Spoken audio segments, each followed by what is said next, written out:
students, and welcome back to our class. In this class also we'll continue with our very first chapter of Flamingo, which was last lesson. We have already covered half of the chapter. We have covered till it was little friend's turn to recite his participle rules and he messed up. Now we'll study further. Friends, you must feel bad enough. See how it is. Every day we have said to ourselves, Bah, I have plenty of time. I'll learn it tomorrow. And now you see where we have come out. Ah, that's the great trouble with Alsace. She put off learning till tomorrow. Now those fellows out there will have the right to say to you, How is it you pretend to be Frenchmen and yet you can neither speak nor write your own language? But you are not the worst, poor little friends. We have all a great deal to reapproach ourselves with.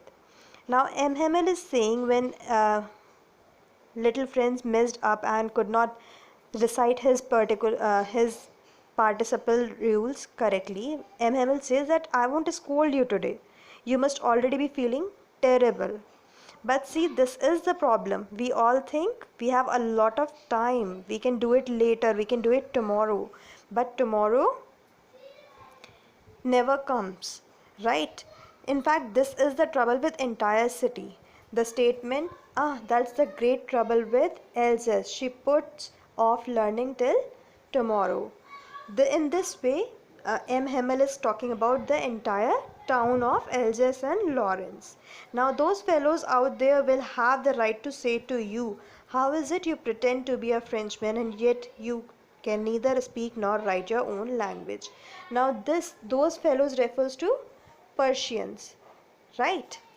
Now, M. Hamel is also saying that they will say this, that how is it that you are a Frenchman and you can't speak or write your own mother tongue, your native language. But you are not the worst, little friends. We all have great deal to handle, to reapproach. Your parents were not anxious enough to have you learn.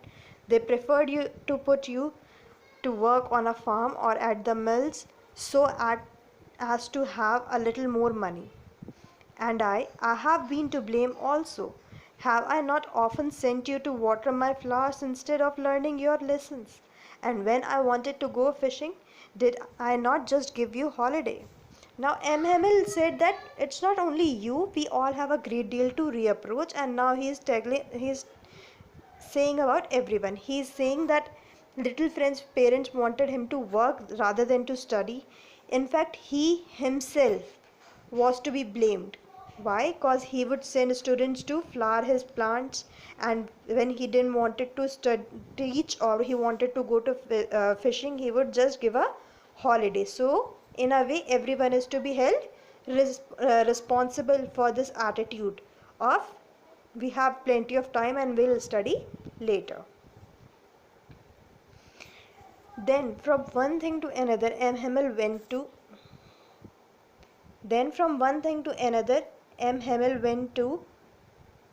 talk of the French language, saying that it was the most beautiful language in the world, the clearest, the most logical, that we must guard it among us and never forget it. Because when a people are enslaved, as long as they hold fast to their language, it is as if they had the key to their prison. Then he opened the grammar and read us our lesson. I was amazed to see how well I understood it. All he said seemed so easy, so easy. Now, while M. Hamel was saying that we all are to be held responsible and this and that, in that flow he reached to talking about French language. He said that this was the most beautiful language, the clearest one, the most logical one, and we must guard it.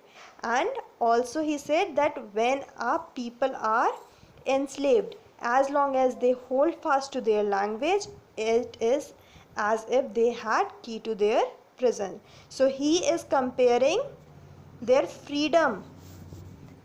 He is talking about the freedom and saying that their language is their key to freedom.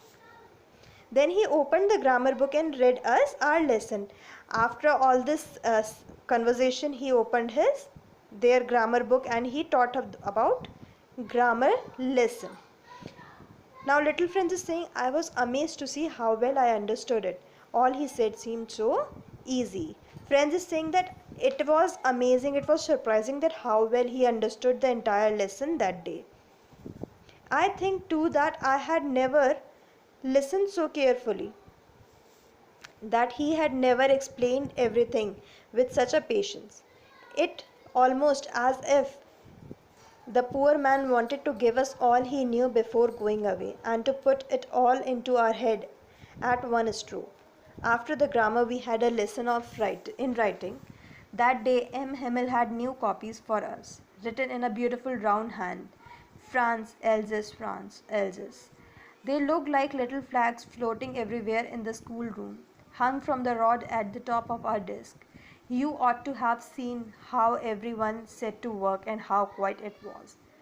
Now, in the beginning of this para, little Franz is saying that he was amazed at how well he understood, and in fact, it was also because he have never listened so carefully to his lessons ever before, and also M. Hemmel have never explained his lessons so well before. ठीक है? Since the entire scenario is changed, now this is the last lesson. तो little friends is saying that इतने ध्यान से ना कभी हमने पढ़ा है, और शायद कभी एम हेमल ने इतने ध्यान से पढ़ाया भी नहीं है, इतने पेशेंस के साथ पढ़ाया भी नहीं है. एंड टुडे आज ऐसा लगता है that he want to give us all, वो हमें सब कुछ अच्छे से पढ़ाना समझाना सिखाना चाहते हैं. After grammar they had a lesson on in writing, जिसके लिए M Hamel had new copies which were, and it was written on the copies France, Alsace, and as he distributed the copies for writing, it was like flags were floating in the classroom, क्योंकि the entire atmosphere, the vibes are now full of patriotic feeling. So everything is about country, about full of patriotic emotions. So it felt like that everything was all the copies written on which it was written France, Alsace were actually flags. The only sound was the screeching of pen over the paper. Once some beetles flew in, but nobody paid any attention to them, not even the littlest one, who worked right on tracing their fish hooks, as if that was French too. On the roof the pigeon cooed very low, and I thought to myself, will they make them sing in German, even the pigeons? Now, little Franz is saying that the only sound that day while working was of pens over paper. When we write, there is slight, very ignorable sound, if you have observed. So he is saying that only that sound was audible, and everyone was working perfectly, everyone was focused. In fact, the littlest one, here the littlest one refer to the pigeons in the class, right? Once some beetles flew in, but nobody paid any attention. Beetles refer to some insects, right? And when those insects flew into the class, तब भी no one reacted to it, not even the littlest one. यानी कि तब pigeons ने भी, जो class में pigeons थे, उन्होंने भी उन कीड़ों पे, उन insects पे ध्यान नहीं दिया. Who worked right on tracing their fish hooks. Fish hooks refer to claws of pigeons, as if that was French too.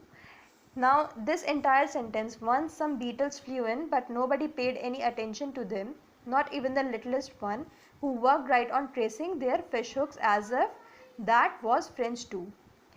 It means when the insects flew into the class, no one paid attention, not even the pigeons, and pigeons were also working on their claws, as if it was also a French task, like they were doing the French writing, it was also their French task, pigeons French task. ठीक है? On the roof the pigeons cooed very low, and I thought to myself, will they make them sing in German, even the pigeons? Now there were some sounds of pigeons, and a pigeon coo referred to the sound pigeons were making. And now little Franz is thinking, would they force pigeons to sing in German too? This is all cause of the patriotic emotion right now. Whenever I looked up from my writing, I saw M. Hamill sitting motionless in his chair and gazing first at one thing, then at another, as if he wanted to fix in his mind just how everything looked in that little room. Schoolroom, fancy. For 40 years he had been there in the same place, with his garden outside the window and his class in front of him, just like that. Only the desks and benches had been worn smooth. The walnut tree in the garden were taller, and the hopvine that he had planted himself twined about the window to the roof. Now now little Friends is saying that whenever in between writing he looked up at M. Hamill, he observed that M. Hamill was sitting motionless and he was staring at everything. He was staring as if to memorize everything. He wanted to memorize everything, every corner in his classroom. क्योंकि अब तो he won't be coming to this class ever again, so he wanted to memorize everything.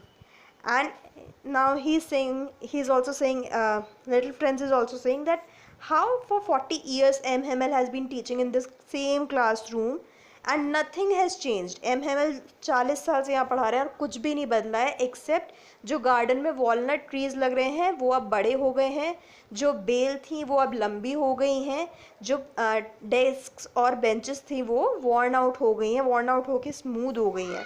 इसके सिवा कुछ भी नहीं बदला है. But still he was gazing at everything. M Hamel was looking at everything as if to memorize everything.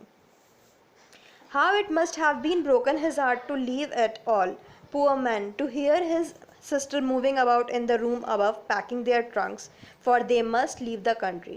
Now Little Friends is also saying कि कितना दुख हो रहा होगा ना, कितना उनका दिल टूट रहा होगा to leave everything. He has been teaching here, working here for 40 years. Now he have to leave everything, and his sister, M. Hamill's sister, is packing their trunks, and it is audible in the class.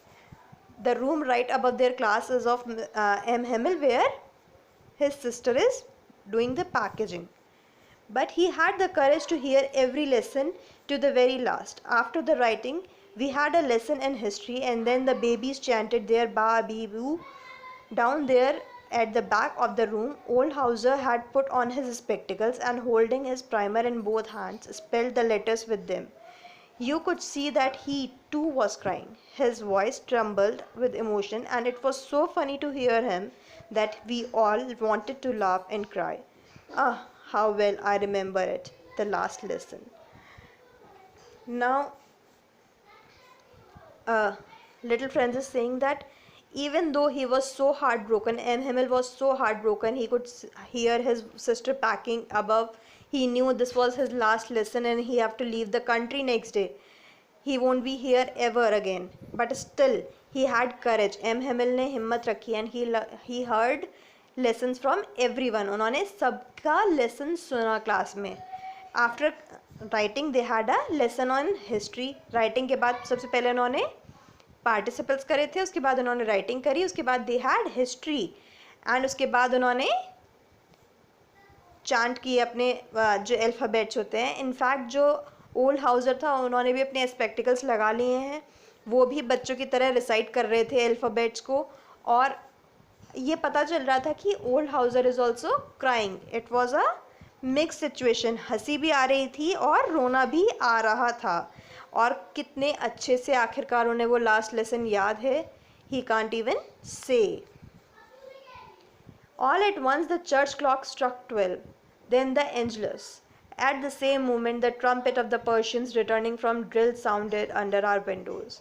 M. Hamill stood up, very pale in his chair. I never saw him look so tall.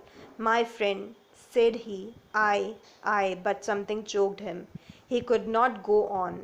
Then he turned to the blackboard, took a piece of chalk, and bearing on with his might, he wrote as large as he could, Vive la France. Now, this all was going on. They were reciting their alphabets. Old Hauser was crying, and his voice, his trembling voice was audible, was clear to everyone. तभी the church clock struck and the church prayer began. English refer to church prayer, right? And Persians were returning.